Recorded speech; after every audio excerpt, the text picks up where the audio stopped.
Ağrıp çerçep gelyen aziz mimanım ey, oğluma okşi diyey avazın seni.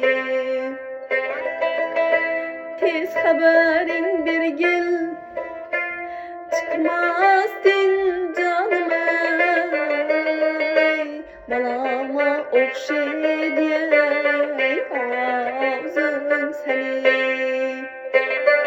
Oğluma benzi diyey nağışın seni.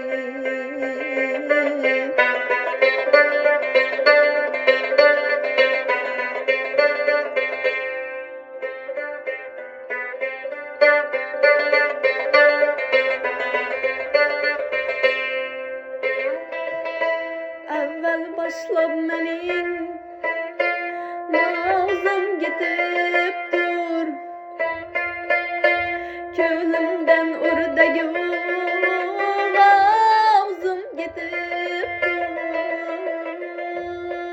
Garip atlık menin oğlum gitip duray, oğluma okşi diyey avazın seni.